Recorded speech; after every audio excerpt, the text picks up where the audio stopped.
Sandesh Kaliyil TMC നേതാവിനെതിരെയുള്ള ബലാത്സംഗ പരാതി പിൻവലിച്ചു. പരാതി നൽകിയ 3 പേരിൽ ഒരാളാണ് പരാതി പിൻവലിച്ചത്.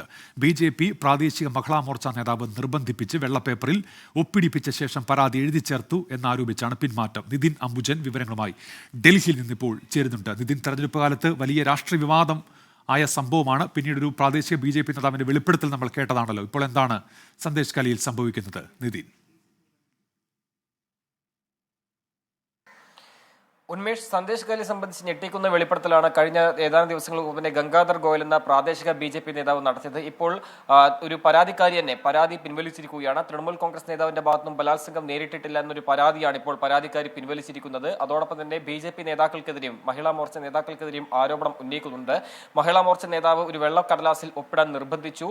പ്രധാനമന്ത്രി ആവാസ് യോജന എന്ന പദ്ധതിയിൽ ഉൾപ്പെടുത്താം എന്ന് പറഞ്ഞുള്ളൊരു വെള്ളക്കടലാസിൽ അത്തരമൊരു പദ്ധതിയിൽ ഉൾപ്പെടുത്താം എന്ന് പറഞ്ഞുകൊണ്ടാണ് വെള്ളക്കടലാസ് ഒപ്പിടിപ്പിച്ചത്. അതിനുശേഷമാണ് ഒരു പരാതി നൽകുന്ന ഒരു സാഹചര്യം ഉണ്ടായത്. നമുക്കറിയാം, കഴിഞ്ഞ ഏതാനും മാസങ്ങൾക്ക് മുന്നേ സന്ദേശ് കാലിയെ സംബന്ധിച്ചാണെങ്കിൽ സ്ത്രീകൾ ഉൾപ്പെടെയുള്ളവർ പരസ്യമായി തന്നെ തൃണമൂൽ കോൺഗ്രസ് നേതാക്കൾക്കെതിരെ രംഗത്ത് വരുന്ന സാഹചര്യം ഉണ്ടായിരുന്നു. രാജ്യമാകെ ചർച്ച ചെയ്തൊരു വിഷയമാണ്. പക്ഷേ ഏറ്റവും കൂടുതലായി BJPക്ക് തന്നെ അല്ലെങ്കിൽ BJPയെ തന്നെ വെട്ടിലാക്കുന്ന ചില വെളിപ്പെടുത്തലുകളാണ് വന്നിരിക്കുന്നത്. എന്തായാലും തൃണമൂൽ കോൺഗ്രസ് ഇതുമായി ബന്ധപ്പെട്ട് തിരഞ്ഞെടുപ്പ് കമ്മീഷന് പരാതി നൽകിയിട്ടുണ്ട്. ഇതിനെ രാഷ്ട്രീയമായി തന്നെ നേരിടാനാണ് ഇപ്പോൾ തീരുമാനിച്ചിരിക്കുന്നത്.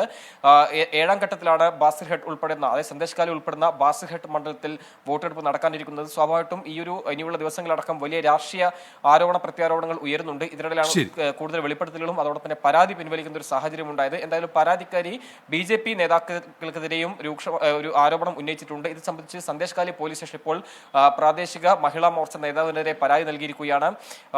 തൃണമൂൽ കോൺഗ്രസ് BJP രൂക്ഷമായ ഭാഷയിൽ വിമർശിച്ചുകൊണ്ട് രംഗത്ത് വന്നു. സന്ദേശ് കാലിയെ ഉപയോഗിച്ചുകൊണ്ട് ബംഗാളിനെ അപമാനിക്കാനുള്ള ശ്രമം BJPന്റെ ഭാഗത്തുനിന്നും ഉണ്ടായി. നമുക്കറിയാം, സുവേന്ദു അധികാരിയെ സംബന്ധിച്ചാണെങ്കിൽ കഴിഞ്ഞ ഏതാനും ദിവസങ്ങളിൽ സുവേന്ദു അധികാരിയെ സംബന്ധിച്ചും ചില ആരോപണങ്ങൾ ഉയർന്നിരുന്നു. സാഗരിക ഘോഷ് ഉൾപ്പെടെയുള്ള നേതാക്കൾ ഇതിൽ സുവേന്ദു അധികാരിയാണ് പിന്നിൽ പ്രവർത്തിച്ചെന്ന ആരോപണം ഉന്നയിച്ചിരുന്നു. ഇതിന് പിന്നാലെയാണ് ഇപ്പോൾ ഒരു പരാതിക്കാരി പരാതി പിൻവലിച്ച് രംഗത്ത് വന്നിരിക്കുന്നത്. കൂടുതൽ പേരും ഇത്തരത്തിൽ പരാതി പിൻവലിക്കുമെന്നാണ് ഇപ്പോൾ തൃണമൂൽ കോൺഗ്രസ് നേതാക്കൾ വ്യക്തമാക്കിയിരിക്കുന്നത്. ശരി നിതിൻ, ഏതായാലും ഇതുമായി ബന്ധപ്പെട്ട വിവാദങ്ങളിൽ ഇപ്പോൾ ഉണ്ടാകുന്ന സംഭവ വികാസങ്ങൾ ശ്രദ്ധേയമാണ്.